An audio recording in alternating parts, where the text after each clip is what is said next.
Self-advocacy is thinking, feeling, speaking, and standing for yourself. It is important to convey your thoughts, views, needs with an assertive voice. An individual can express himself by putting his choices, preferences, opinions, and needs. Self advocacy is important to let the world know your perspective. For me, my sensory preferences and feelings are very important.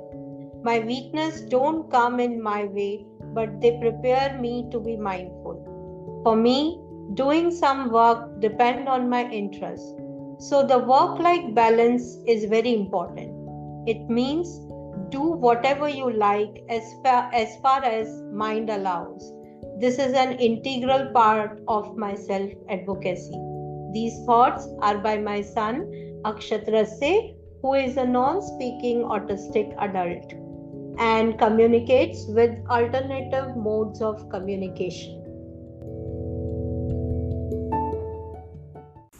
Such a profound thought on self advocacy by Akshat.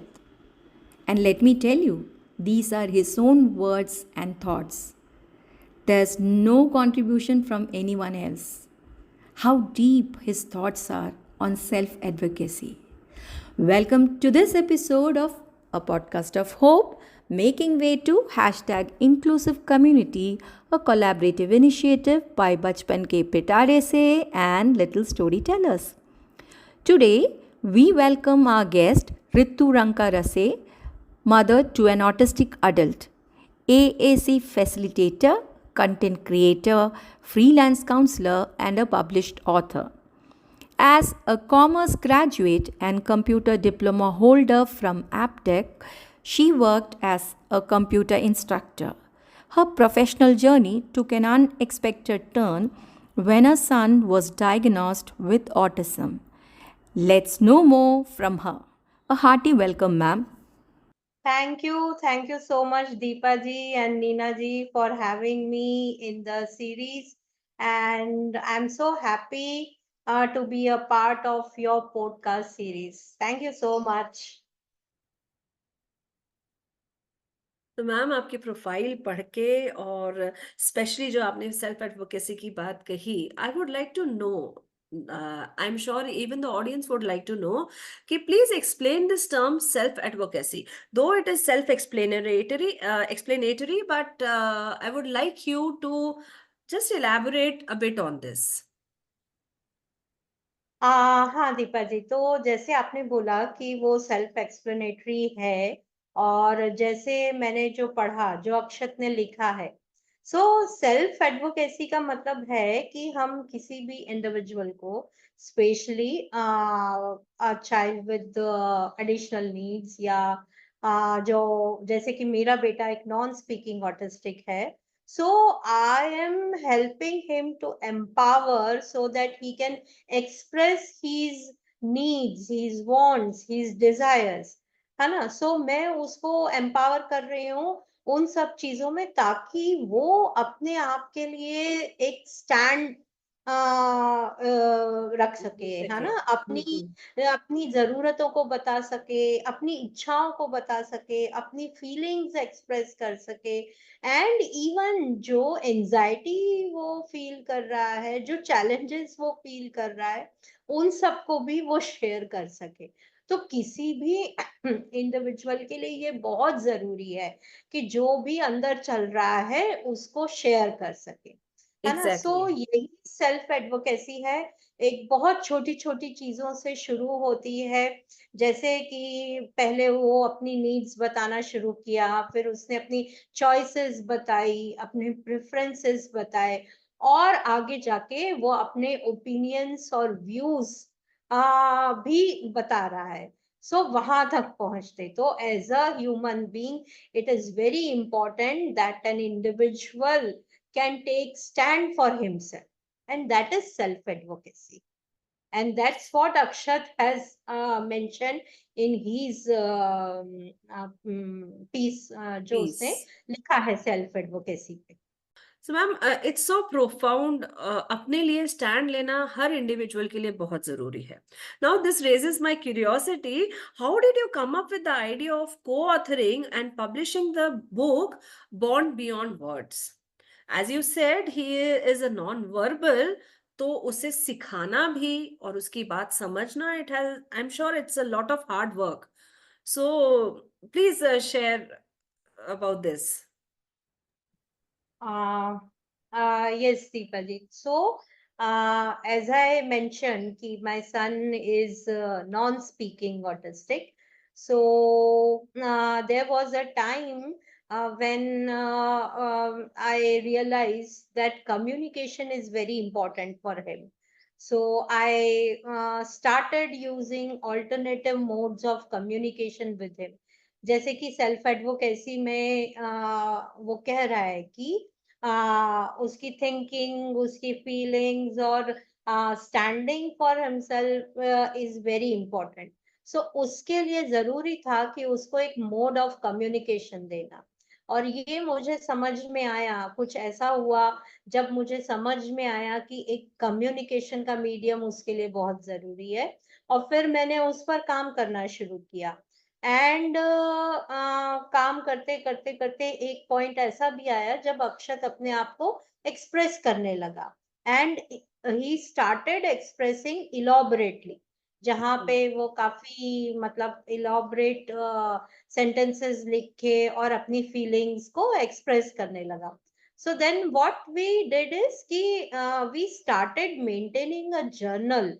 हम जो भी daily routine happenings होती थी हमारी, तो उस पे हम डिस्कस करते थे. आई मेड अ पॉइंट कि रोज हम बैठेंगे, कुछ भी हो रहा है, जैसे कि आज कहीं बाहर गए तो वहां बाहर जाके आए तो वहां जाके तुमको कैसा लगा, बाहर जाना तुम्हें अच्छा लगा या नहीं लगा, वहां जाके जहां बाहर गए थे वहां तुमने क्या क्या देखा. सो इस तरह के जैसे हम नॉर्मल कन्वर्सेशन करते, वैसे ही मैंने उसके साथ करना शुरू किया. और जब मैंने ये करना शुरू किया तो आई वाज सरप्राइज कि there was so much inside him that was going on. और जब ये एक उसको कम्युनिकेशन का मीडियम मिला ना, तो वो सब बाहर आने लगा. and he shared many sensory insights also कि वो sensorily क्या फील करता है. जैसे कि मुझे आज भी याद है और मैं ये हमेशा मेरे बहुत सारे इंटरव्यूज में मैं शेयर करती हूँ कि हमारे घर एक गेट टुगेदर था. हमारा छोटा सा एक पेरेंट्स ग्रुप है और उसका गेट टुगेदर रखा था. सो उस गेट टुगेदर में अक्षत बहुत ज्यादा डिस्टर्ब था. पूरे टाइम वो इधर से उधर दौड़ रहा था और चिल्ला रहा था. और वो तो next day I sat with him and I asked him कि why were you so restless. So उसने तब बोला था कि it was the filthy smell of the people that I was not able to bear. Okay. मतलब जो दूसरे लोगों का जो बॉडी बॉडी ओडर है, ओडर. दैट हाँ, वाज हाँ. Not able to bear. और उसके कारण उसको एंजाइटी हो रही थी और उस वजह से वो मतलब इधर से उधर दौड़ रहा था और ये सब चीजें हो रही थी. तो जनरली हम क्या सोच लेते हैं कि बच्चा हाइपर है, हाइपर है. एक हाइपर को तो इतना मतलब मिस यूज किया जाता है हाइपर एक्टिविटी टर्म को. कुछ भी बच्चा जरा सा दौड़ेगा भी तो बोल देते ये हाइपर है, अग्री. हाइपर है. So totally. तो इस तरह से तो फिर वो जो कन्वर्सेशंस शुरू हुए तो वो अभी तक चालू ही हैं. बट लास्ट ईयर मैंने सोचा, मतलब मेरे पास ऑलरेडी 300 to 400 कॉन्वर्सेशंस हो गए थे. सो कुछ कुछ कन्वर्सेशंस उसमें बहुत अच्छे थे. एंड एक थॉट दिमाग में आया कि कंपाइल करना चाहिए इन कॉन्वर्सेशंस को. Then I asked Akshat ki, what do you think? Should we compile these conversations and give it a form of book? So then he also said ki, yes, we should do this. And then we compiled those conversation and published the book. So उसमें हमने फिर हमारी journey भी add करी. तो book दो parts में है. फर्स्ट पार्ट में कम्युनिकेशन जर्नी, हमारी ऑटिज्म जर्नी है, जिसमें specially how I taught him to communicate, इस चीज पे मैंने फोकस दिया है. एंड उसमें एप्स और टाइपिंग दोनों पे ही कैसे काम किया वो है। एंड सेकंड पार्ट में कुछ 50 कॉन्वर्सेशंस हमने उसमें बुक में डाले हैं, जो मुझे लगा कि वो कॉन्वर्सेशंस शेयर होने चाहिए। एंड मतलब I am really thankful to all the parents and all of them who read the book. मतलब we have got a tremendous response of the book. And really आपके इस पॉडकास्ट के through मैं उन सभी को थैंक्स बोलना चाहूंगी जिन्होंने वो बुक पढ़ी है और हमारी बुक को बहुत बहुत प्यार दिया है। That's so nice of you. Having this attitude of gratitude, I think जो आप में है, जो अभी आपने express किया, it's very important for each and every individual. I'm sure you agree to it. और जैसे आपने communication की बात की और आपने ये भी बताया कि how you came up with the idea of this book and आपकी प्रोफाइल में भी हमने पढ़ा कि आप एएसी एप्स को यूज करते हैं and you also mention that Akshat is non verbal. तो ये नॉन वर्बल से वर्बल थ्रू द बुक, ये कम्युनिकेशन, ये लैंग्वेज और ये एएसी ऐप क्या होते हैं? Please if you could shed some light in brief, क्योंकि I am sure I would also like to we would also like to recommend this book to all the people, whether they have a neurotypical child or neuro divergent child। मेरे ख्याल से ये book बहुत interesting है जो हर किसी को पढ़नी चाहिए, क्योंकि communication itself in itself is a challenge. और आपने एक नॉन वर्बल बच्चे को आपने एएसी एप्स यूज करके सिखाया। तो पहले तो एएसी का full form if you could tell us, and how was your experience using them and how helpful they have been? So AAC is alternative augmentative communication, है ना।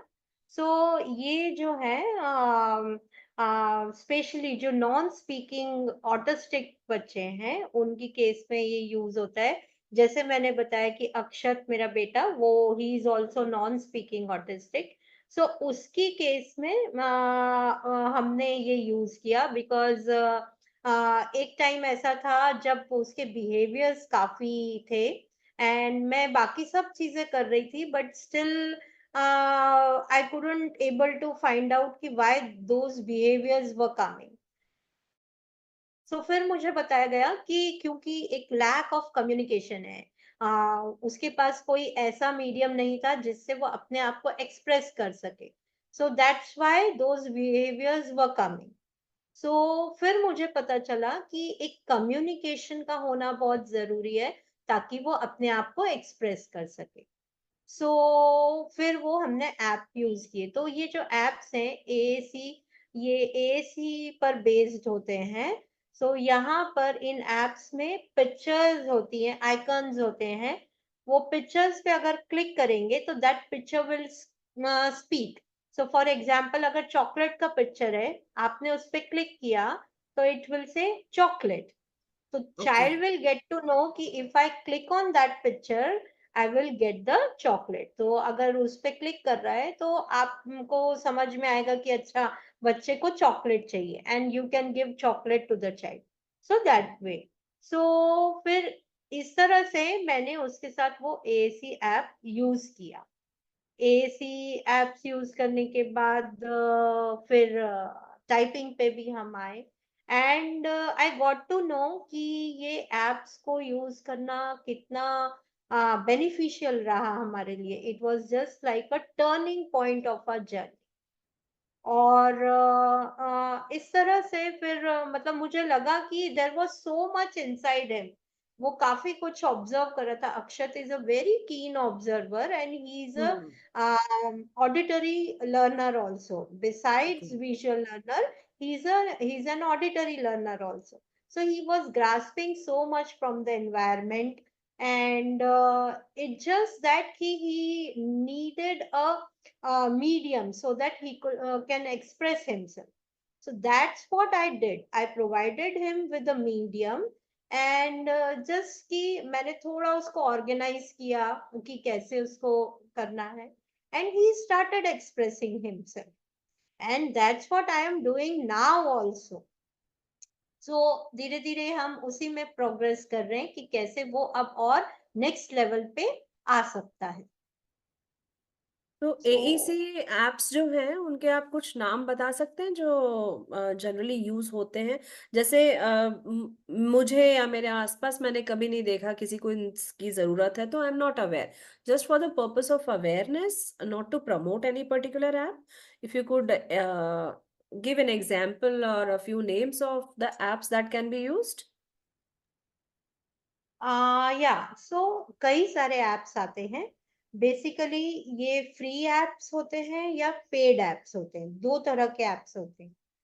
सो आप अगर गूगल प्ले स्टोर में जा करके एएसी एप्स सर्च करेंगे तो आपको कई सारे ऐप मिलेंगे। या आईपैड अगर यूज करते हैं तो वो उसमें भी एप्पल स्टोर में जाएंगे तो वहां भी मिलेंगे। तो ओके। अभी इंडिया में जो सबसे ज्यादा चलती है वो है आवाज ऐप।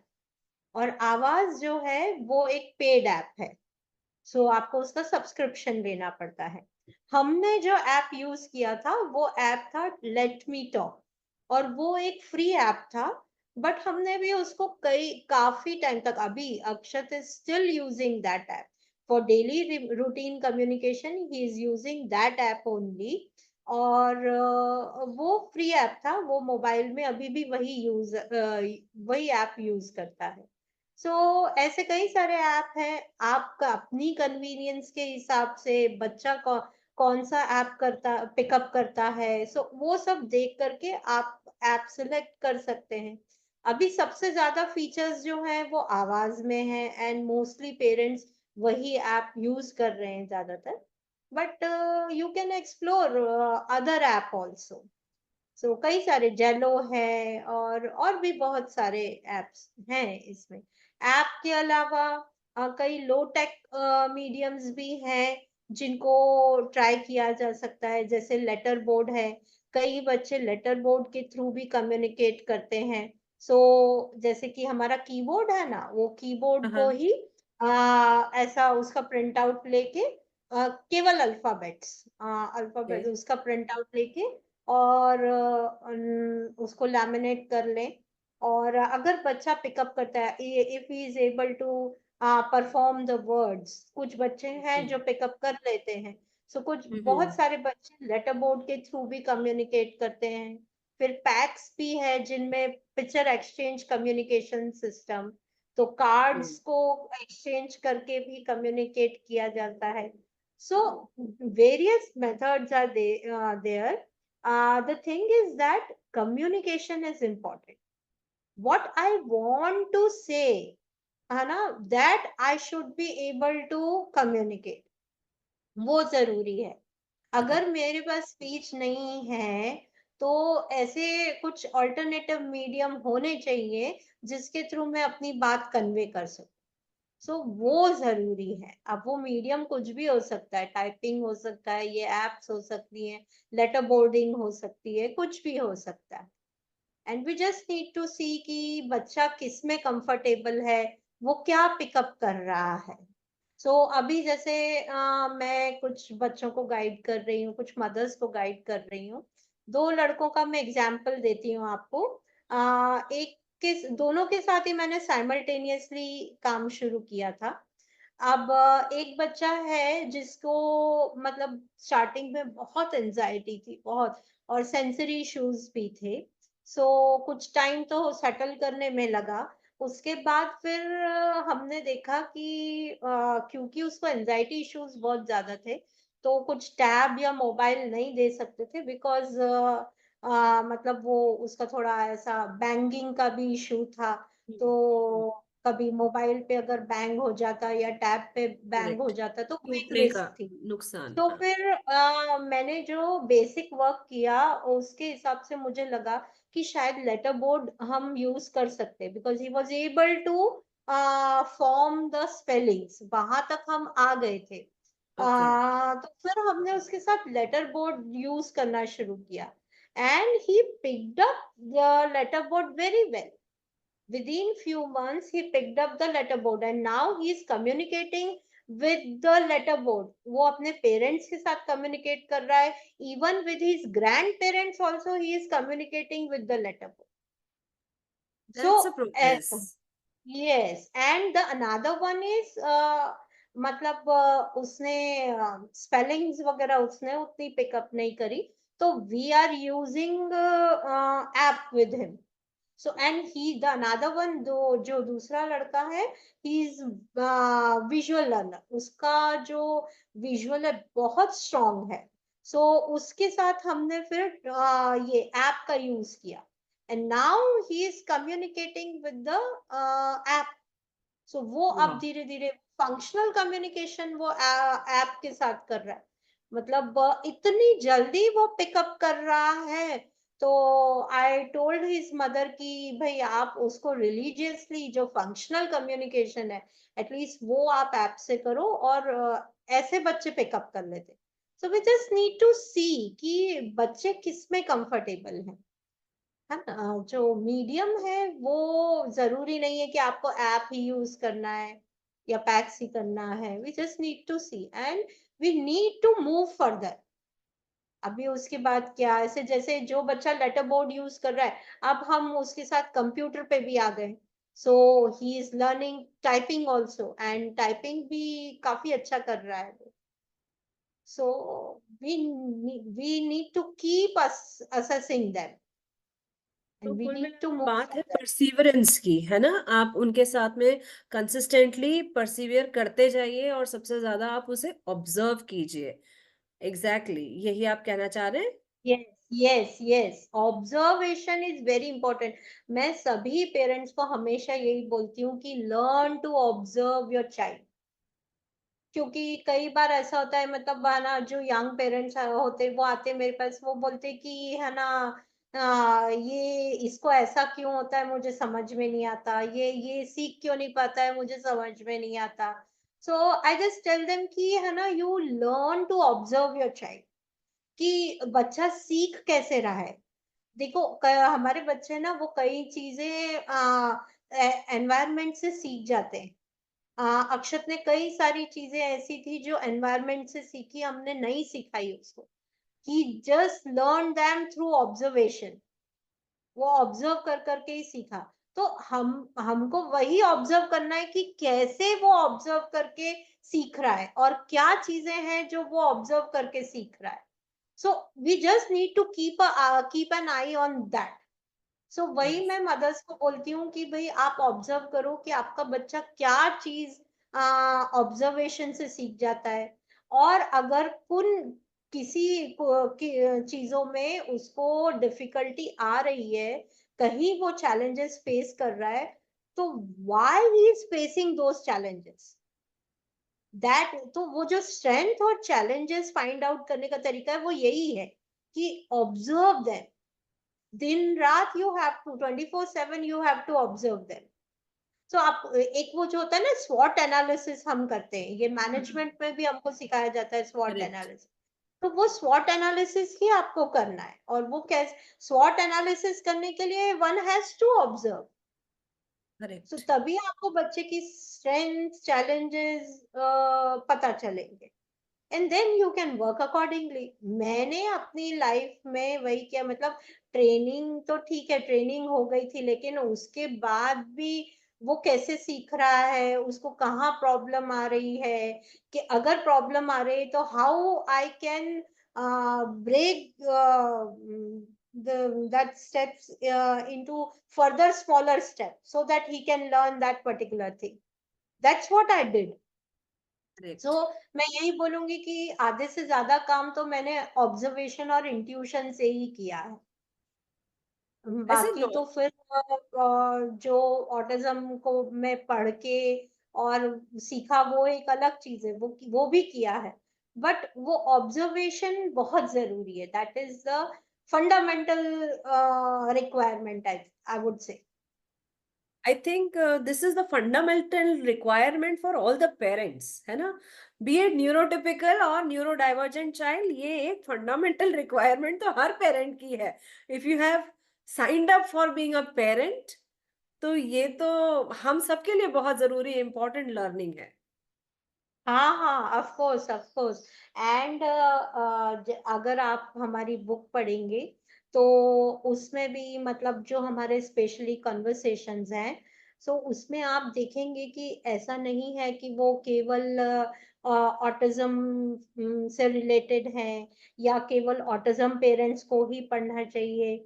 उसमें जो पेरेंटिंग से रिलेटेड जो चीजें हैं, या how a child is growing through his teen years, है ना, and what a mother son is conversing and what those conversations are reflecting, तो वो भी मुझे लगता है कि हर किसी को पढ़ने जैसे हैं वो।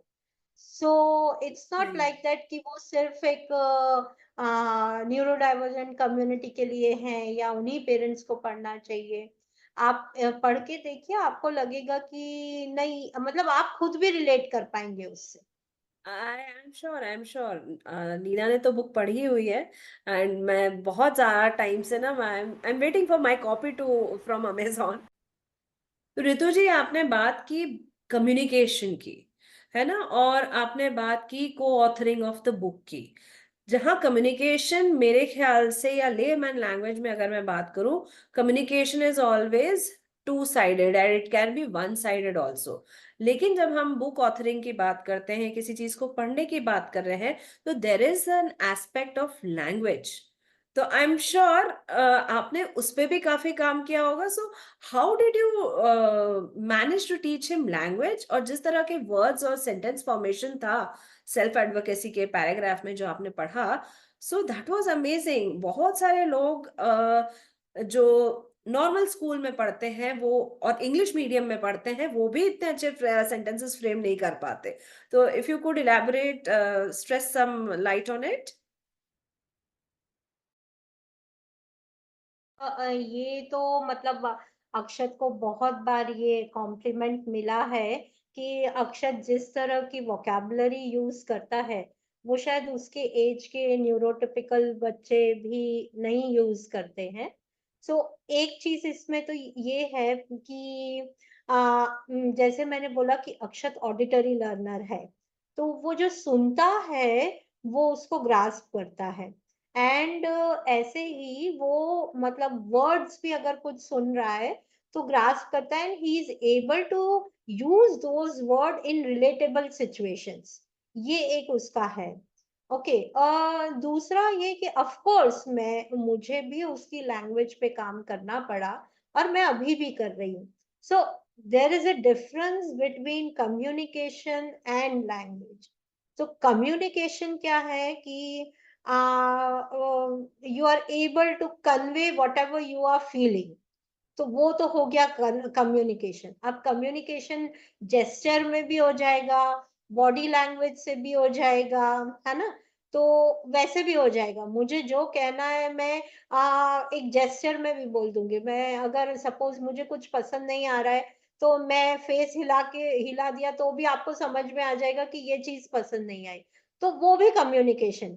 बट जब हम लैंग्वेज पे काम करते हैं तो language is something which enhance your communication। उसी कम्युनिकेशन को जो और मीनिंगफुल बना दे, एनहांस कर दे, वो लैंग्वेज है। तो अगर आप बुक में पढ़ेंगे जो उसके इनिशियल कन्वर्सेशंस हैं, जैसे कि हमने मतलब बुक में लिखा है कि मैंने वो ही इज अ फूडी, उसको खाना बहुत ज्यादा पसंद है।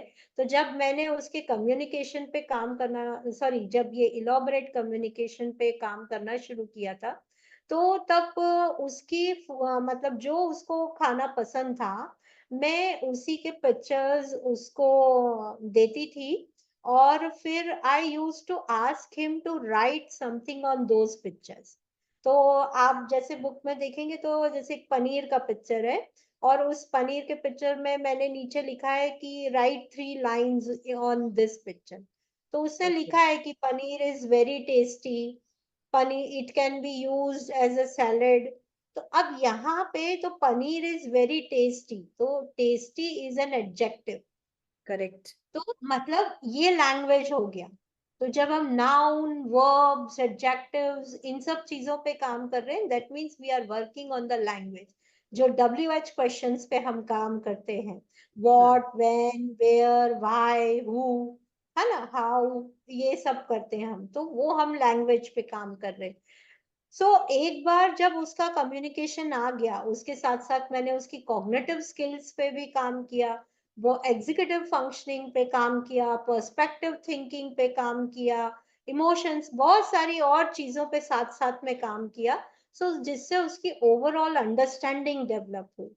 और ये कम्युनिकेशंस भी हमने करने शुरू किए रोज, तो उससे उसको लैंग्वेज मिली, है ना। तो जिस लेवल पे था वो, जैसे उसने लिखा है पनीर इज वेरी टेस्टी, अब मैं हमेशा ये सोचती कि ये इस तरह का सेंटेंस वो कर पा रहा है, तो अब इसको नेक्स्ट लेवल पे कैसे ले जा सकते हैं, या उसकी वोकैबुलरी को कैसे इम्प्रूव किया जा सकता है।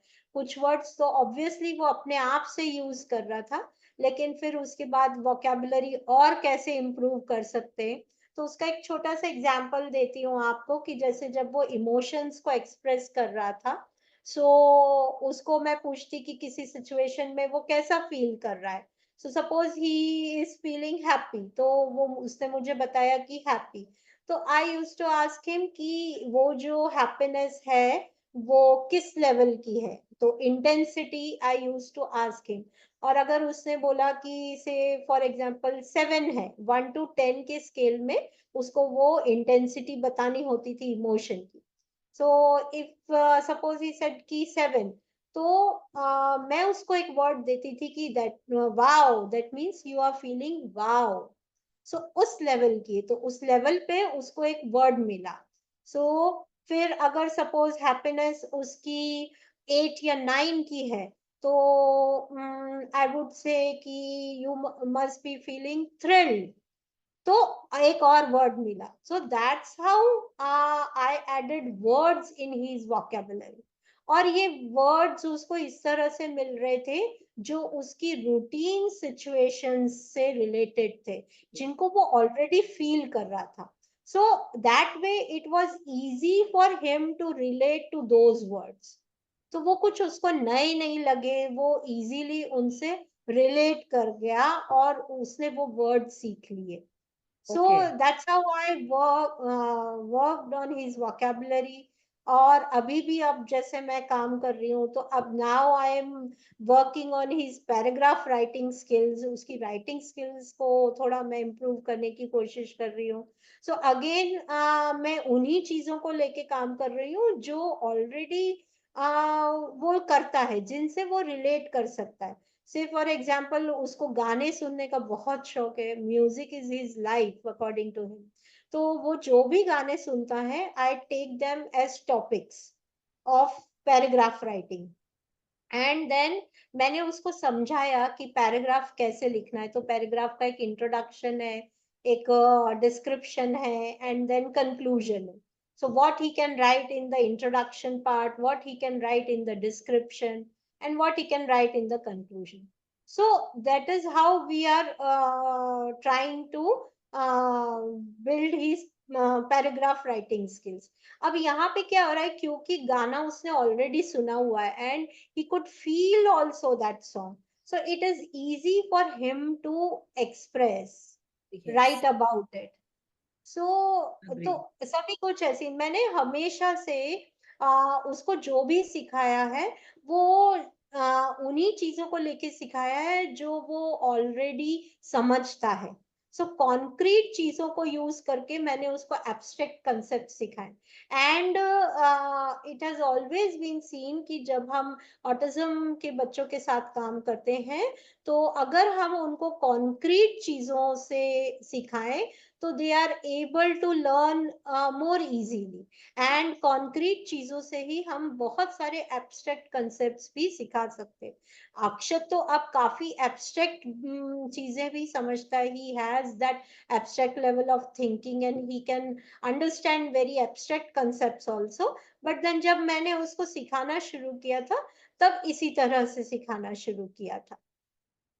It's like amazing. मेरे ख्याल से ना ये कॉन्वर्सेशन तो सभी पेरेंट्स को सुननी चाहिए, क्योंकि हम बहुत बार स्ट्रगल कर रहे होते हैं, बहुत सिंपल चीजें सिखाने में। It's all about our perseverance as you had correctly mention. अब आपने जब बात की सिखाने की, तो क्या आपने सिखाने के लिए या अपने बच्चे को समझने के लिए या किसी तरह से कोई ट्रेनिंग ली थी? Have you taken any training and how helpful these trainings are? जैसे नॉर्मली अगर हम एक नॉर्मल सिनेरियो में अगर बात करें, तो इंडिविजुअल्स शादी करते हैं, शादी के बाद बच्चा हो जाता है, ना शादी के पहले कुछ सोचा जाता है, ना बच्चा करने के पहले कुछ सोचा जाता है। और जब बच्चा हमारी लाइफ में आता है तो हैंड्स ऑन ट्रेनिंग मिलती है। और बहुत बार हम इस चीज से दो चार होते हैं। और एज अ पेरेंट मैंने भी काफी सारी चीजें सुनी थी। अरे तुम्हें नहीं पता, तुम तो अब माँ बन गई। अरे माँ बन तो गई, वो फिजिकल एस्पेक्ट में, लेकिन मैं जब उसकी मदर हूँ तो मुझे भी तो कुछ चीजें पता होनी चाहिए ना।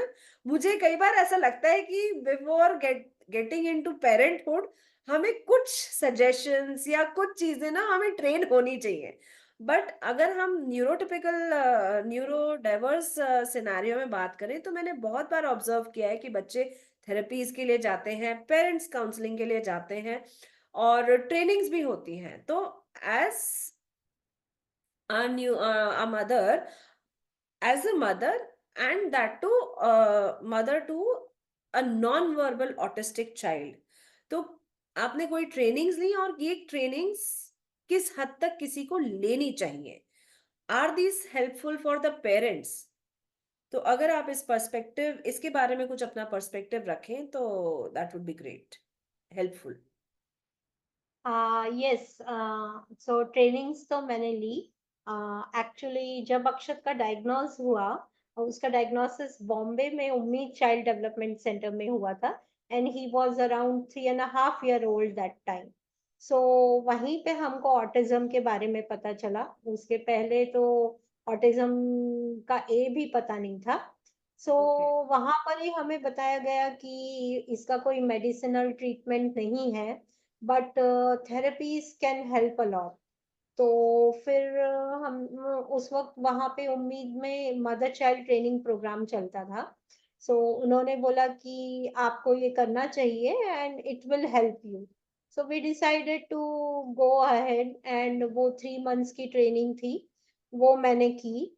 तो ऑटिज्म में क्या है कि early intervention matters a lot. Early intervention जहाँ पे 2 to 6 years की एज में बच्चे को जितना ज्यादा थेरापेटिकल इंटरवेंशन मिलता है, उतना वो हेल्पफुल होता है। सो मैंने भी वो ट्रेनिंग करी, एंड वो ट्रेनिंग बहुत तरीके से हेल्पफुल रही मेरे लिए। एक तो सबसे पहले कि उस वक्त वो वाई मी वाला बहुत ज्यादा फैक्टर था, कि क्योंकि कुछ डिसेबिलिटी के बारे में कुछ पता नहीं था, ऑटिज्म के बारे में पता नहीं था। अक्षत वॉज अ फर्स्ट चाइल्ड, और पहले ही बच्चे के साथ ऐसा कुछ हो जाना, तो आप समझ सकते हैं कि एक पेरेंट किस मतलब मेंटल स्टेट से गुजरते हैं। सो उन सब से निकलने में भी उस ट्रेनिंग ने काफी हेल्प करी। And above that I got to learn there कि अक्षत को कैसे समझना है और उसको सिखाना कैसे है। तो ये दोनों चीजें मुझे वहां सीखने को मिली। उसके बाद फिर मैंने दिल्ली से एक्शन फॉर ऑटिज्म से भी 2 साल बाद दूसरी ट्रेनिंग करी, तो वो भी काफी हेल्पफुल रही। तो ये दोनों ही ट्रेनिंग्स ने एक बेस बना दिया था। तो वो जो एक समझ बननी चाहिए, वो इन दोनों ट्रेनिंग्स की वजह से मेरी बन गई थी। ओके। और उसके बाद तो फिर मतलब फिर उसके बाद मैंने एमए किया साइकोलॉजी में। एंड उसके बाद जो भी सेमिनार्स वगैरह कहीं कहीं होते रहते थे, तो वो मैं अटेंड करती रही। फिर कोविड आया तो फिर वेबिनार्स अटेंड किए, ये सब, और कुछ शॉर्ट टर्म कोर्सेज किए। तो पर्पस यही था कि भाई ज्यादा से ज्यादा अंडरस्टैंडिंग अपनी बढ़ाएं, ताकि अक्षत को मैं हेल्प कर सकूं। तो डेफिनेटली ये ट्रेनिंग्स बहुत हेल्पफुल रहती हैं। एक आपका पूरा नजरिया बदल देती हैं ये ट्रेनिंग्स। और मैं तो कहूंगी सभी, खासकर यंग पेरेंट्स को, कि जो भी कर सकते हैं वो ये ट्रेनिंग जरूर करिए। और ये मतलब किसी भी, मेरे लिए तो किसी भी डिग्री से कम नहीं थी ये दोनों ट्रेनिंग्स। क्योंकि वो इतनी एक्सटेंसिव ट्रेनिंग होती है, और आपका पूरा मतलब एक क्लियर हो जाता है, पाथ क्लियर, एक डायरेक्शन मिल जाती है उसमें आपको। एंड उसके बाद जो भी है, मतलब इतना उन ट्रेनिंग्स ने मुझे इंडिपेंडेंट बना दिया कि उसके बाद मुझे फिर कोई कहीं अक्षत को किसी थेरेपी वगैरह ले जाने की जरूरत नहीं पड़ी।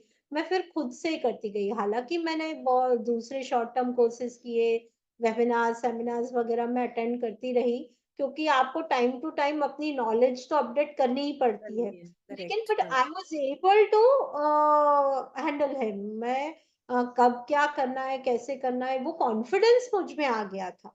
सो ये ट्रेनिंग्स काफी हेल्पफुल रहती हैं। So well said, well put.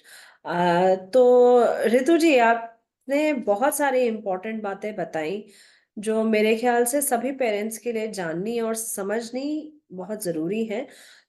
But any parting words आपकी इस जर्नी से, आपकी कुछ लर्निंग्स, या how do you take it, like any perspective if you would like to share? कई बार पेरेंट्स होते हैं जिन्हें शिकायतें होती हैं, कुछ पेरेंट्स होते हैं बहुत थैंकफुल होते हैं।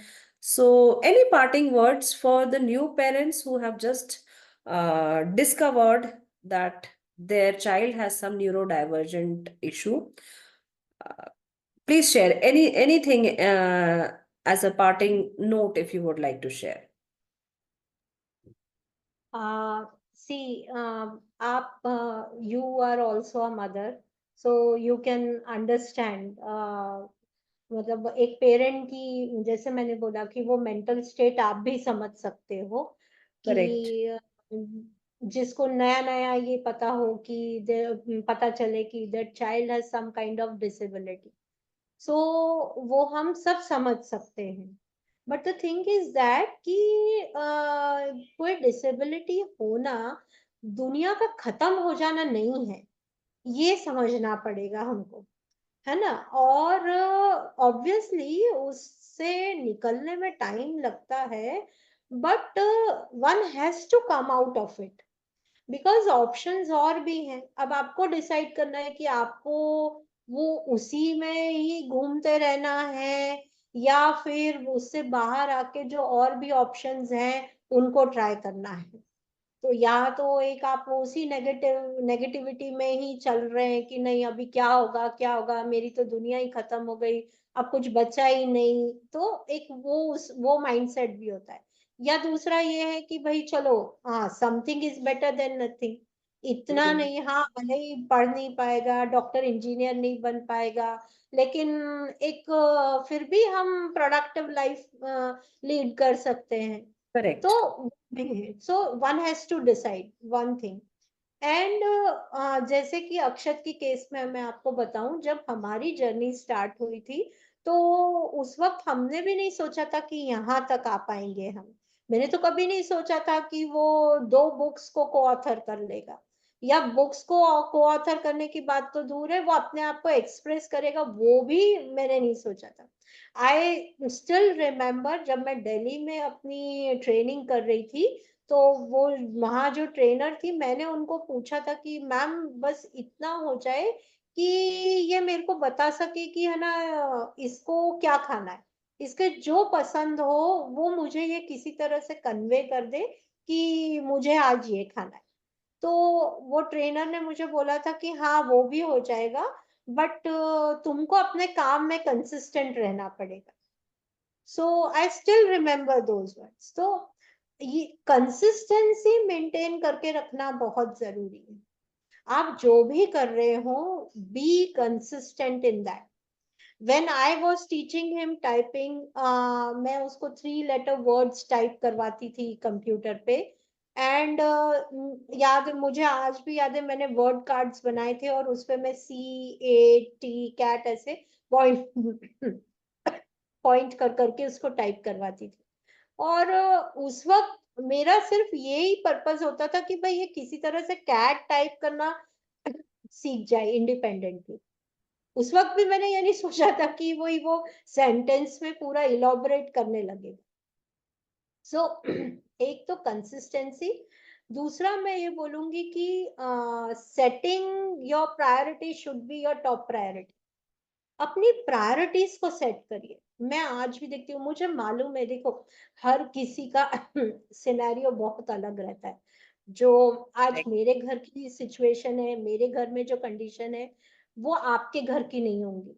आपके घर में सब अलग होगा, लेकिन स्टिल हम्म अगर आपके घर में अब एक ऐसा बच्चा है जिसकी जरूरतें कुछ ज्यादा हैं, सो हम्म फिर आपको उसके हिसाब से अपनी लाइफ को चेंज करना पड़ेगा हाँ if you want a productive life for that child, because वो भी एक ह्यूमन बीइंग है, और वो भी वही डिग्निटी और वही रिस्पेक्ट डिजर्व करता है जो आपके बाकी बच्चे या हम सब डिजर्व करते हैं। करेक्ट मैंने कई बार देखा है पेरेंट्स छोड़ देते हैं, और खासकर एक इंडियन मेंटालिटी ऐसी है कि जहां डिसेबिलिटी का पता चला तो छोड़ दो। खासकर ये 2 टायर सिटीज में तो अभी भी देखने को मिलता है कि हाँ छोड़ दो, अभी तो कुछ ज्यादा हो नहीं सकता है, जैसा है वैसा रहने दो। तो इट्स नॉट लाइक दैट। है ना, जो लव है ना, जो हमारा प्यार है, पेरेंट्स का जो प्यार है, वो अनकंडीशनल होता है, और वो अनकंडीशनल होना चाहिए। ऐसा नहीं है कि इस बच्चे को कुछ है, कुछ डिसेबिलिटी, कुछ लिमिटेशन है उसमें, तो छोड़ दिया। अगर आपका बच्चा न्यूरोटिपिकल होता तो आप उसके लिए भी वही सब करते ना, दौड़ एग्जैक्ट दौड़ के सब करते। तो फिर हाँ क्यों नहीं इस बच्चे के लिए? तो ये सोचिए, अपने आप को इंट्रोस्पेक्ट करिए, कमी शायद उसमें नहीं है पर हम में है। तो ये हमको सोचने की जरूरत है। तो अपनी प्रायोरिटी सेट करिए। यू बहुत पोटेंशियल है, हमारे बच्चों में बहुत पोटेंशियल है। We just need to explore that, और अपने बच्चे को ऑब्जर्व करना सीखिए। And the last is, take very good care of yourself. जो भी केयर गिवर्स हैं, स्पेशली मदर्स, बिकॉज इंडिया में most of the cases mothers ही प्राइमरी केयर गिवर होती है। So I just request them कि please take very good care of yourself, because ये एक बहुत लंबी जर्नी है, बहुत दूर तक जाना है हमें। तो अगर आप अपना ध्यान नहीं रखोगे तो बच्चे का भी ध्यान नहीं रख पाओगे।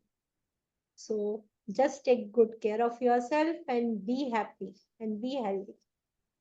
And one more thing I want to say is कि भले ही प्राइमरी केयर गिवर मदर्स होती हैं, but we can not over ignore the contribution of father. So father का जो कंट्रीब्यूशन है ना, मोस्टली वो साइलेंट कंट्रीब्यूशन होता है, because father is the earning member, he is the bread winner. So मतलब फादर्स, कई बार मैंने देखा है कि मदर्स ये कंप्लेन करती है कि मैम फादर ध्यान नहीं देते हैं, father day to day affairs में इन्वॉल्व नहीं होते हैं। मेरी केस में ऐसा है कि मेरे हस्बैंड उतना एक्टिवली इन्वॉल्व नहीं हो पाते हैं। सो बट सी कि किसी ना किसी को वो इकोनॉमिकल फ्रंट पे भी देखना है, क्योंकि हम तो हमारे बच्चों की वजह से we can not go out and work, but father has to take care of the financial matters. So I would say कि आप एक दोनों के बीच में, हस्बैंड और वाइफ के बीच में, दोनों के एक प्रॉपर डिस्ट्रीब्यूशन होना चाहिए। सो मदर जो कर सकती है वो मदर करे, फादर जब और जितना कर सकता है वो फादर करे।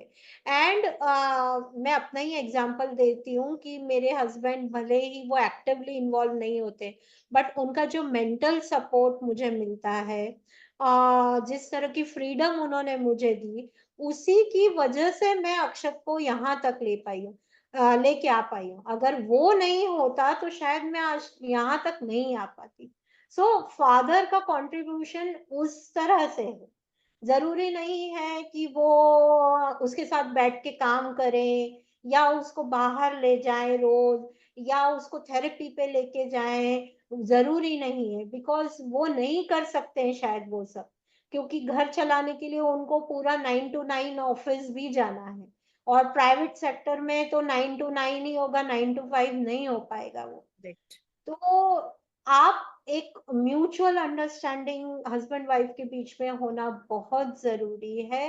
एक सपोर्ट एक दूसरे का बहुत जरूरी है। और मैं बोलूंगी अपने लिए भी टाइम निकालिए, दोनों के लिए टाइम निकालिए। हमेशा 24/7 ऑटिज्म ऑटिज्म ऑटिज्म सोचने की जरूरत नहीं है।